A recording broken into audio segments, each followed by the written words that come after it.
오늘은 예수 그 불편한 진실 첫 번째 시간 부담스러운 진리 이런 제목으로 우리 같이 말씀 나누도록 하겠습니다. 한 목사님께서 쓰신 짧은 글 하나를 좀 잠시 소개해 드리려고 합니다. 대학 입시 준비를 할 때 어려운 수학 문제를 많이 풀어야 했습니다. 또 대학에서 고등 수학을 배울 때에도 어려운 수학 문제가 많이 있었습니다. 어떤 수학 문제는 설명해 놓은 것을 보고 답을 보아도 이해가 되지 않았습니다. 아마 여러분들도 고등학교 시절을 떠올리시면 충분히 공감이 되시리라 생각이 듭니다. 저도 고등학교 때 수학 문제를 풀면 어떤 문제는 뒤에 답을 봐야 이해가 되는 경우가 있고요. 조금 더 어려운 문제는 친구에게 물어서 설명을 들으면 이해가 되는 문제가 있었습니다. 그런데 아주 어려운 문제는 풀이 과정을 보고 답을 봐도 이해가 되지 않는 경우들도 있었습니다. 이 글을 쓰신 목사님이 그 다음 글을 이렇게 이어가셨습니다. 이 세상에는 인간의 머리로 이해되지 않지만 반드시 믿어야 하는 어려운 문제가 있습니다. 여러분, 맞습니다. 눈에 보이지 않고요, 손에 잡히지 않고 우리 머리로 이해되지 않지만 그럼에도 불구하고 반드시 우리가 믿어야 되는 진리가 있어요. 이해되지 않는다고, 눈에 보이지 않는다고 없는 것이 아니라는 겁니다.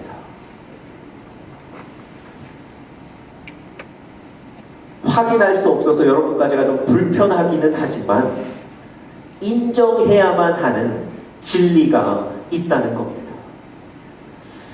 예수 그리스도가 하나님의 아들인가? 예수 그리스도가 살아있는가? 성경이 진리인가? 이 질문들이 바로 그런 종류의 문제들입니다. 아주 오래전에 제가 목회하던 교회에 한국에서 오신 가정이 교회에 출석하게 되셨는데요. 그 가정의 남편이, 가장 되시는 그 남편분이 흉부외과 의사였습니다. 이분하고 교제하다가 이분의 얘기를 듣게 됐는데요. 이 흉부외과 의사들은 여러분들 아시는 대로 심장 수술을 하시는 분들입니다. 이분도 일주일에 몇 차례 심장 수술을 계속 하셨답니다. 수술을 하고 나면 사실 그 환자의 상태를 살펴보시기 위해서 그날 밤은 집에도 못 들어가시는 일들이 많으셨답니다.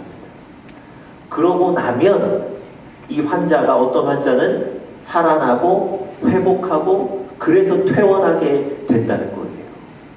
그런데 이분이 똑같은 기술로, 똑같은 방법으로, 똑같은 도구로 수술을 하는데, 그리고 집에 들어가지 않고 그 환자를 정성껏 돌보는데 어떤 환자들은 살지 못한다는 겁니다. 그러면서 이분이 이런 고민을 하셨대요. 내가 똑같은 기술과 똑같은 도구와 똑같은 방법으로 수술하는데, 그리고 정성껏 돌보는데 왜 어떤 환자는 살고 어떤 환자는 살지 못할까? 그렇게 고민하시다가 고민 끝에 이런 생각에 다다르게 되셨답니다. 사람의 생명이 의사인 내 손에 있는 게 아니구나. 사람의 생명을 담당하시는 절대자가 있구나. 그리고 이분이 예수님 앞에 나오시게 됐다는 겁니다.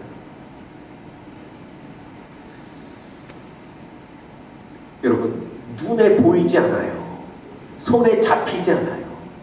그럼에도 불구하고 예수 그리스도는 진리이신 것입니다.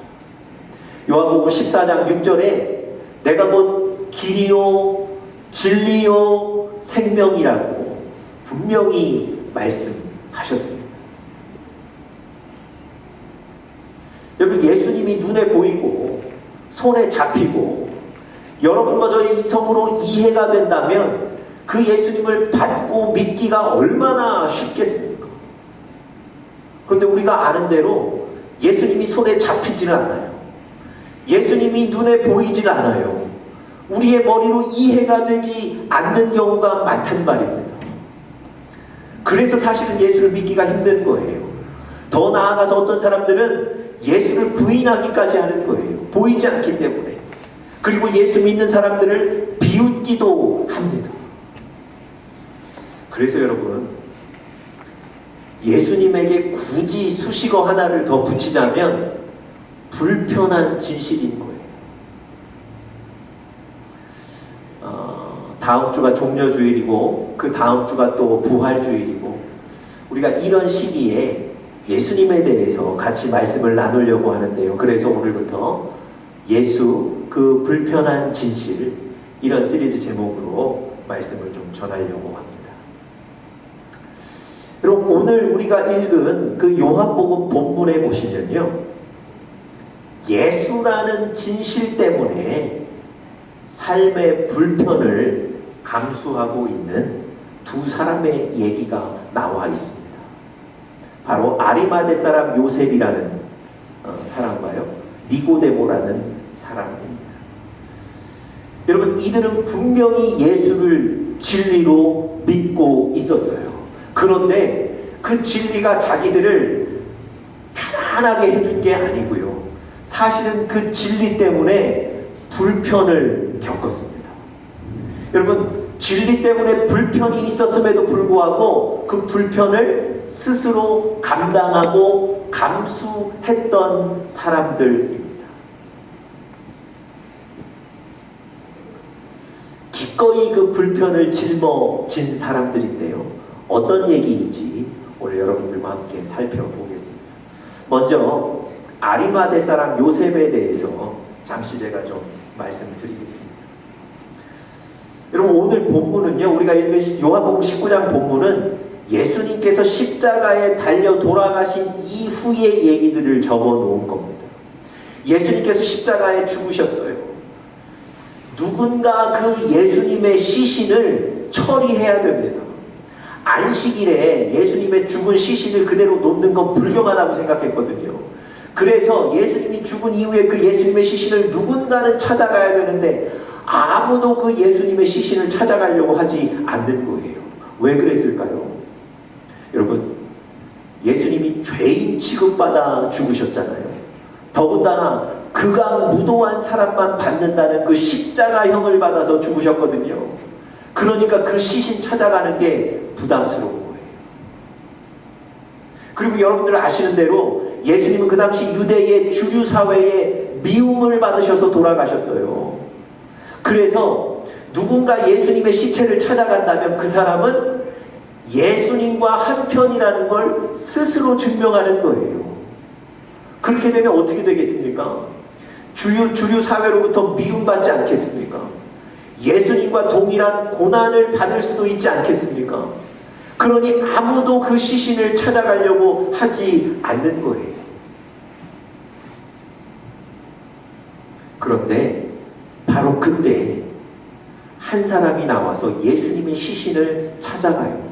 그 사람이 바로 아리마대 요셉이라는 사람입니다. 예수님의 십자가형을 허락한 빌라도 앞에 나가서 담대하게 예수님의 시체를 달라고 요구하고 그 시신을 받아오는 거예요. 여러분, 이 아리마대 요셉이라는 사람은 과연 어떤 사람이었을까요? 오늘 본문 38절에 보시면 그가 어떤 사람이었는지를 설명해 놓고 있습니다. 여러분, 이 아리마대 사람 요셉은요, 예수님의 제자였습니다. 38절에 보시면 요셉은 예수의 제자였다 그랬죠.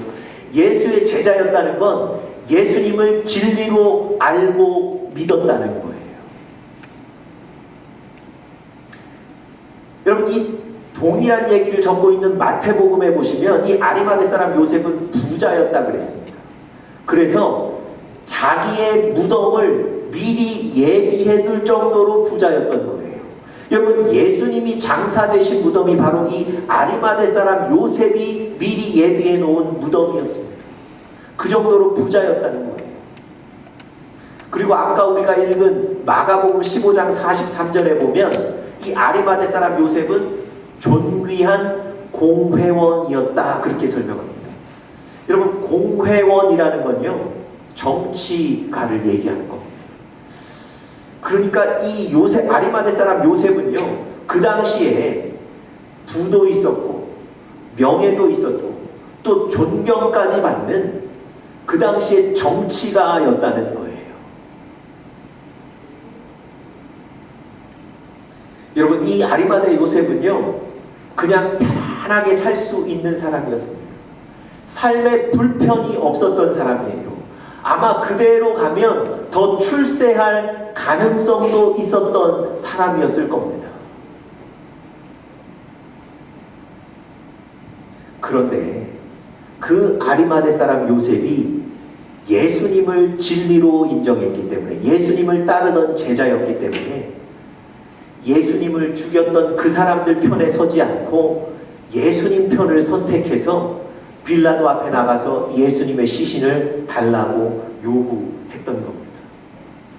여러분, 아리마대 사람 요셉에게 예수님은요, 불편한 진실이었어요. 이 아리마대 사람 요셉이 예수님의 시신을 찾아오고 난 뒤 어떤 일이 벌어졌을까요? 아마 주류 사회에서 퇴출당했을 겁니다. 동료 정치인들이 그를 외면해서 정치계에서도 파면당했을 수 있습니다. 뿐만 아니라 지금까지 쌓아왔던 그 명성들에 흠집이 났을 거예요. 그리고 그의 물질적으로 손해도 봤을 겁니다. 그리고 예수를 따르는 사람이라고 낙인 찍혀서 고통을 당했을 수도 있습니다. 여러분, 예수라는 진실 때문에 아리마대 사람 요셉이 불편을 겪고 있는 거예요. 예수님은 이 사람에게 불편한 진실이었다는 겁니다. 여러분, 이런 불편한 진실을 가진 사람이 한 사람 더 있어요. 바로 니고데모라는 사람입니다. 여러분, 이 니고데모라는 사람도 역시 유대인의 관원이었고 또 바리새인이었습니다. 그러니까 이 아리마대 사람 요셉과 비슷하게 이 사람도 그 당시 사회의 주류 세력이었고요. 부도 있고 명예도 있고 신앙적인 존경도 받는 그런 사람이 바로 이 니고데모였습니다. 그런데 요한복음 3장에 보시면요, 이 니고데모가 어느 날 밤에 예수님을 찾아와요. 그리고 예수님께 어떻게 하면 구원을 얻을 수 있습니까? 물어요. 여러분, 언제 찾아왔다고요? 밤에 찾아왔다고요. 여러분, 이 니고데모는 분명히 예수님이 진리인 것을 알았지만 다른 사람들의 눈을 의식해서 밤에 찾아온 거예요. 이것부터가 니고데모에게 예수님은 불편한 진실인 거예요. 예수님께서 니고데모에게 이렇게 대답하십니다. 다시 거듭나야 구원을 받을 수 있다고 얘기하시는 거예요. 거듭나야. 여러분, 이 니고데모가 이해가 되지 않아요. 내가 어떻게 어머니 뱃속에 다시 들어갔다가 나올 수 있습니까? 예수님의 대답이 이성적으로 이해가 되지 않는 거예요. 또 불편한 거예요. 이렇게 또 예수님은 그에게 불편한 진실인 겁니다. 그런데 이 니고데모가 예수님의 시신 앞에 나온 또 다른 한 사람이에요. 오늘 성경에 보니까 모략 100근쯤을 가지고 나왔다고 그랬습니다. 여러분, 모략 100근이라는 건요, 당시 왕의 장례를 치를 때나 쓸 수 있는 엄청난 양이었다는 거예요. 그 엄청난 양을 사가지고 예수님의 시신의 장례를 치르기 위해 나왔던 사람이 니고데모였습니다. 여러분, 니고데모도 이 예수님 때문에 자기 물질을 내놓기도 해야 되고요. 또 자신의 지위와 부와 명예도 내놓아야 했습니다. 니고데모에게도 예수님은 불편한 진실이었던 것입니다. 여러분, 여러분과 저는 어떻습니까? 우리에게도 예수님이 좀 불편한 진실 아니십니까? 예수님 믿는 것 때문에 좀 불편한 일들 겪어보셨습니까? 예수 믿는 것 때문에 하고 싶은 무언가를 하지 말아야 하는 경우도 있고요. 또 예수 믿는 것 때문에 주변 사람들 눈을 좀 의식하시는 경우도 있었을 거고요. 예수님 때문에 내 중요한 시간도 내놓아야 하셨을 거고요. 또 예수님 때문에 쉬는 그 시간을 쉬지도 못하셨을 거고요. 또 예수님을 믿는 것이 믿지 않아져서 답답하셨을 거고요. 예수님을 믿는 것이 어렵기도 하셨을 거고요. 그럼 이 많은 불편들을 여러분과 저도 겪었을 겁니다. 그런 의미에서 예수님은 여전히 우리에게도 불편한 진실일 수 있습니다. 그런데요, 요셉과 니고데모가 이 불편함에도 불구하고 예수님의 시신을 찾아왔다는 겁니다. 여러분, 누가 시켜서 옛 정 때문에 마지못해서 가서 찾아온 게 아니에요. 오늘 성경에 보시면 아리마대 사람 요셉이 담대하게 빌라도 앞에 나가서 예수님의 시신을 요구했고 찾아왔다고 성경에 기록하고 있습니다. 영어 성경에 보시면 coming and taking courage라고 되어 있습니다. 담대하게 나가서 예수님의 시신을 달라고 한 거예요. 여러분, 이런 구절 굳이 인용하지 않더라도요, 남들 아무도 하지 않는 그 일을 위해 나 앞에 나아갔다는 것은 이들이 담대함으로 자원하여 했다는 것을 우리가 알 수 있습니다. 다른 사람들의 눈에 띄는데도 불구하고 그 위험을 감수하면서 예수님의 시신을 찾아왔다는 거예요. 여러분, 어떻게 이 두 사람이 이럴 수 있었을까요? 예수님의 시신을 찾아가면 그것 때문에 불편함을 많이 겪어야 되는데 어떻게 그 위험과 불편을 알면서도 예수님 앞에다가 그 사람 앞에다가 그 시신을 찾아올 수 있었을까요? 여러분, 이유는 단 한 가지입니다. 바로 예수님이 진리라는 것, 그것을 확신했기 때문에 그렇습니다. 오늘 우리가 두 본문을 읽었는데요, 마가복음 15장 43절 보시면 여기에 대한 해답이 분명히 나와 있습니다. 제가 한번 읽어보겠습니다. 아리마대 사람 요셉이 와서 당돌이 빌라도에게 들어가 예수의 시체를 달라 하니 이 사람은 존경받는 공회원이요. 그 다음에 뭐라고 되어 있습니까? 하나님의 나라를 기다리는 자라. 여러분, 이 아리마대 사람 요셉은요, 하나님의 나라를 기다리는 사람, 곧 하나님의 진리를 믿는 사람이었습니다. 예수님을 통해서 하나님 앞에 나아갈 수 있다는 것을 믿는 사람이었어요. 내가 곧 길이요 진리요 생명이니 나로 말미암지 않고는 아버지께로 갈 자가 없느니라. 이 말씀을 믿었던 사람이라는 겁니다. 아리마대 사람 요셉은요, 예수 그리스도가 하나님의 아들이라는 사실, 그분이 구세주인 것을 믿었던 사람.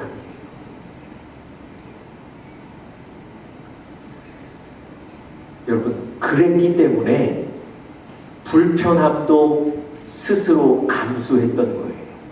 예수 그리스도가 진리이기 때문에, 그분으로 인하여 구원을 얻을 수 있기 때문에 불편한 것을 감수할 수 있었다는 겁니다. 여러분, 니고데모도 마찬가지예요. 여러분, 요한복음 7장에 보시면요, 니고데모가 대중들 앞에 나가서 예수님을 정당하게 취급해야 된다 연설했던 사람이 바로 니고데모입니다. 성경에는 니고데모가 구원받았다 뭐 이런 얘기를 직접적으로 하고 있지는 않지만 많은 그 당시 많은 그리스도인들이 이 니고데모가 그 이후에 구원받았다, 예수님을 영접했다 이렇게 얘기하고 있습니다. 뿐만 아니라 니고데모 복음서, 이 외경 복음서인데요, 이 복음서를 니고데모가 썼다는 것이 그 당시 통설입니다. 여러분, 니고데모 역시도 예수 그리스도를 통해 구원 얻을 수 있다는 것, 예수 그리스도가 하나님의 아들이시고 구세주라는 것을 믿었기 때문에, 그 진리를 붙잡았기 때문에 그 불편과 위험에도 불구하고 예수 그리스도의 시신을 찾아올 수 있었던 겁니다.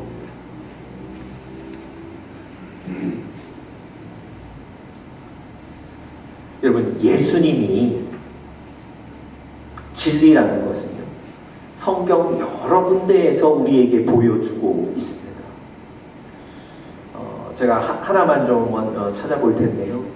예수님이 십자가에 못 박혀 돌아가실 때 예수님이 내가 목마르다 이런 얘기를 하셨거든요. 우리 오늘 본문은 아니지만 바로 앞에 요한복음 19장 28절을 한번 보시면 이렇게 기록되어 있습니다.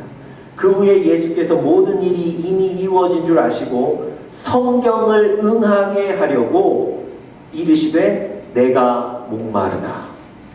여러분, 십자가에 달려서 육체적인 물과 피를 다 쏟으셨기 때문에 단순히 목마르다 얘기하신 게 아니고요, 성경을 응하게 하시려고 목마르다고 외치신 거예요. 실제로 시편 69편 21절에 보시면요, 하나님께서 예수님 저희가 쓸개를 나의 먹을 것으로 음식으로 주며 목마를 때 초로 마시워 싸우니, 이렇게 이미 구약 성경에 하나님이 예언하신 구절이 있어요. 예수님께서 이 구절들, 하나님의 말씀을 응하게 하시기 위해서 목마르다 그 당시에 십자가에서 외치셨던 겁니다.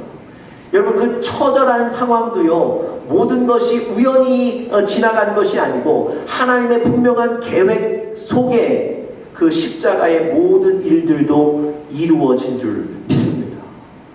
예수님이 진리이신 거예요. 여러분, 구약 성경에 보니까 하나님께서 이스라엘 백성들을 바벨론의 포로로 잡혀가게 만드셨습니다. 그리고 그들에게 분명히 예언하셨어요. 70년 이후에 해방이 될 것이다. 여러분, 성경 역사를 살펴보니까 그들이 바벨론의 포로로 잡혀가고 70년이 되던 해에 하나님이 그들을 해방시켜 주셨습니다. 여러분, 성경에서 하나님, 예수님은 우리 인생의 진리인 줄 믿습니다. 여러분과 저에게 진리이신 거예요. 그 진리이시기에 그 예수님을 붙잡으시는 여러분들과 제가 될 수 있기를 간절히 축복합니다.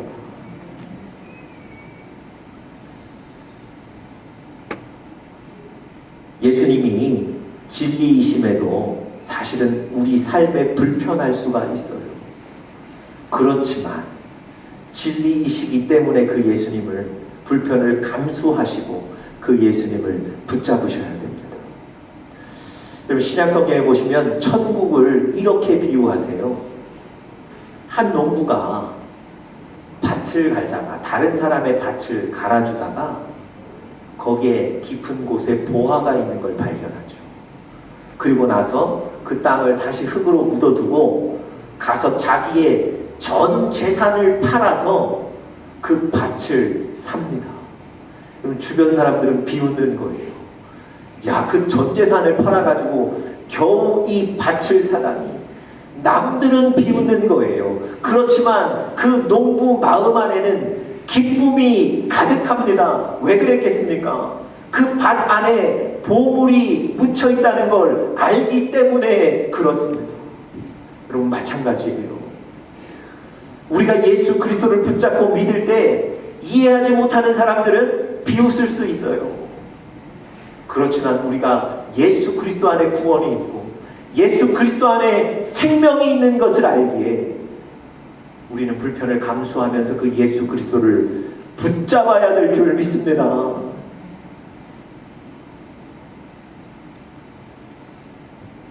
김영길 박사라는 분이, 제가 전에도 한번 말씀드렸는데요,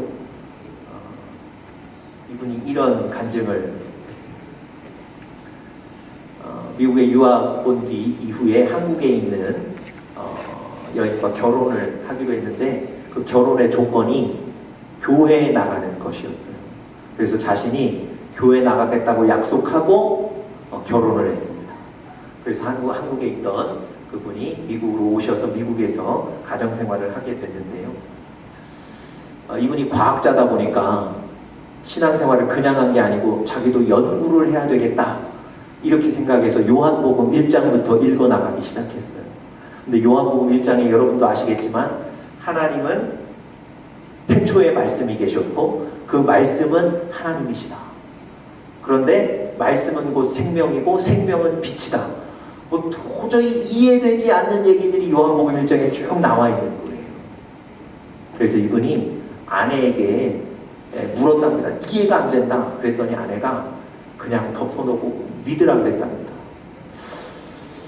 그래서 이분이 요한복음 2장을 또 펴서 읽는데 요한복음 2장에 물이 포도주로 바뀐 예수님의 기적의 사건이 나오는데 과학자 입장에서 물이 포도주로 바뀌었다는 게 도저히 납득이 가지 않는 거예요. 그래서 이분이 더 이상 나는 교회 나갈 수 없다. 그렇게 생각을 했답니다. 그런데 어느 날 교회 주보를 보니까 그 교회 주보에 새벽 기도 제목에 이렇게 적혀 있더랍니다. 나사에 근무하는 김영기 형제가 믿음이 없으니 믿음을 주옵소서. 이렇게 기도하시라고 새벽 기도 제목의 주보에 적혀 있더랍니다. 여러분 이분이 아니 나를 위해서 다른 사람들이 새벽에 잠도 안 자고 기도해 준다는 그 사실 때문에 교회에 나가야 되겠다. 다시 이렇게 생각을 하고 다시 요한복음을 펴서 읽었다는 거예요. 여러분 요한복음 6장에 보니까 또 오병이어의 기적 사건이 나옵니다. 여러분 점점 갈수록 태산인 거예요. 여러분 이분에게 이 예수 그리스도가 얼마나 불편한 진실이었겠습니까? 그런데요 이분이 어느 날 눈에 보이지 않는 영적인 세계가 있다는 것이 깨달아졌다는 거예요. 그러면서 이해할 수 없었던 그 예수님의 그 기적들, 물을 포도주로 바꾸신 것, 또 오병이어의 기적들이 처음에는 비과학이라고 여겨졌는데 깨달아진 이후에는 그것이 초과학이라고 깨달아졌다는 거예요. 예수님은 그 기적들을 행하실 수 있는 분이라는 거예요. 여러분 머리로 이해되지 않는 부분들이 있지만 그럼에도 불구하고 예수님은 진리이십니다. 그 진리이신 예수님을 오늘 여러분과 제가 붙잡고 모시고 살아야 될 줄 믿습니다. 우리 은혜교회 영적인 가족들 예수님을 붙잡는 진리이시기 때문에 예수님을 붙잡는 우리 사랑하는 귀한 영적인 가족들 되시기를 간절히 축복합니다. 같이 한번 기도하겠습니다.